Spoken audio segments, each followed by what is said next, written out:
as an English teacher, literary terms are things that we talk about quite a bit.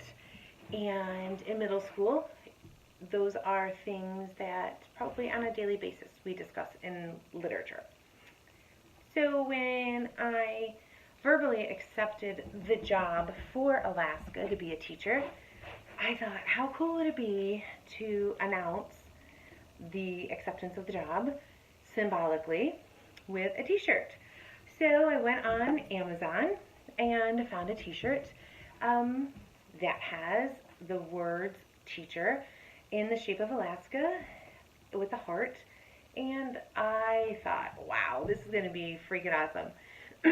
So here I am wearing my Alaska t-shirt, and yeah, not going to be able to announce that I'm taking the job formally. So the other literary term that I try to teach in 7th and 8th grade is irony. The thing, one way to describe it is when something you expect to happen ends up not happening. Yeah. So, despite all of the best intentions of the school district in Alaska, the best intentions of my friends and family, my boyfriend, my extended family with his family, not gonna work. The rent up there is almost as much as carrying the mortgage here. And as a single mother, even though I am one tough mama, I would have to carry the mortgage here and to pay the rent there.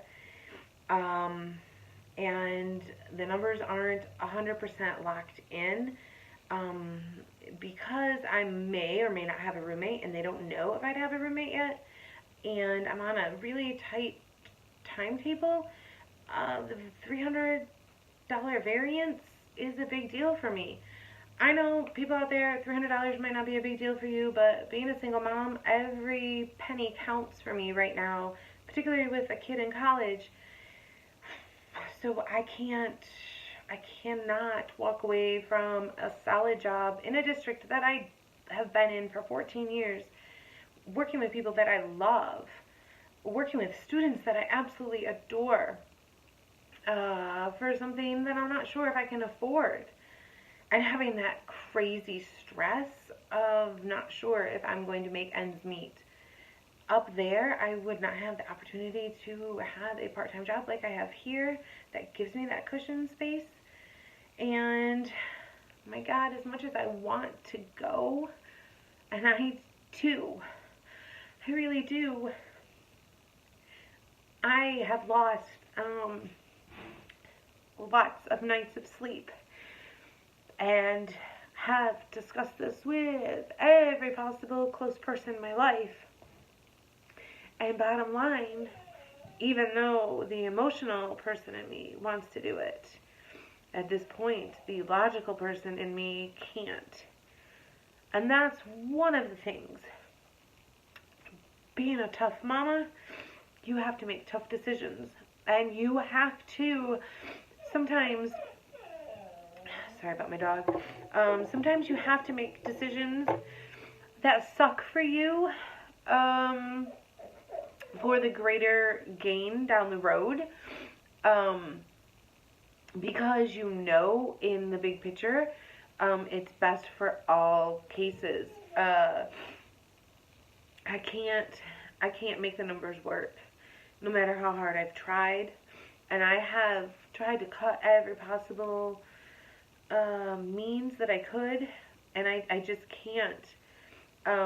For instance, you know, I was looking at Christmas time coming home.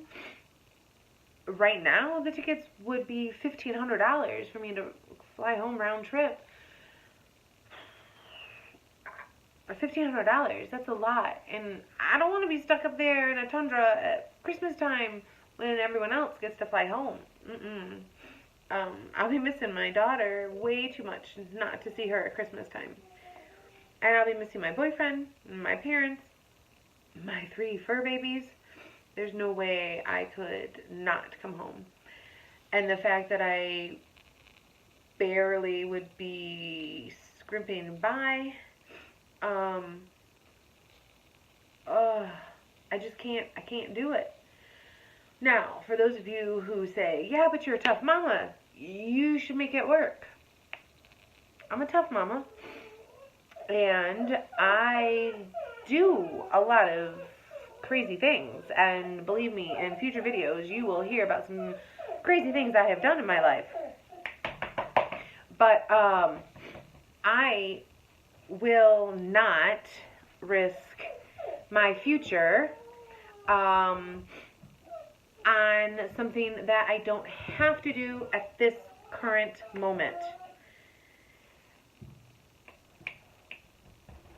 I can do it in a couple of years, and I will go to Alaska. I just may not do it right now. Come here, Sasha. Come here. Come here. I'm thinking a few years from now. Maybe when my daughter's out of college. Maybe when I'm in a better financial situation. And maybe when I would get to see the parts of Alaska that I truly want to see. Because really when I think of Alaska, I think of going to Anchorage, where I was born. Seeing Elmendorf Air Force Base. Seeing the apartment complex that my parents managed when they were up there. Going to Denali. Going to Kodiak Island. Going to those places. Maybe not necessarily the tundra. So, yeah. I'm sorry I got all of you hyped up to hear about my adventures in Alaska, because holy crap, I wanted to go on that adventure too, but I can't financially risk it at this point in my life. And I don't need that extra stress. And honestly, the fact that the salary wasn't matching up to the amount that I had been told, that was a big deciding factor also. So I can't do that right now. On the plus side, I get to stay in a school district that I have worked in for 14 years, that I love, that I have built some amazing friendships with amazing people. 2 particular people who I work with on a daily basis. They keep me sane, and without the 2 of them, I don't know how I would have survived in Alaska. They already knew that I was going to have them on speed dial in case I had any ELA questions, because almost on a daily basis we share our issues at home, our ELA issues, of course, but we have a very close-knit bond, and I was already beginning to stress out about how I was going to say goodbye to those people. So that's a plus. I don't have to say goodbye to them. And ultimately, I do believe things happen for a reason. And even though things seem to be lining up for me to go, more things have lined up for me not to go. And even though I hate not getting my way, and it kind of sucks. I know that's not a nice word. And I hate saying ugh. Even though it's not lining up the way I want it to right now, it did spark something in me that I didn't realize I enjoy doing. These videos. And surprisingly enough, there are some people out there that don't mind watching my videos.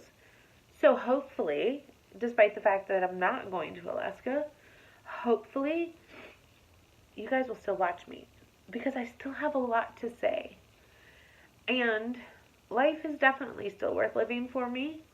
And I am going to learn to live again, even if it's not in the tundra of Alaska. And I am going to exhale and breathe.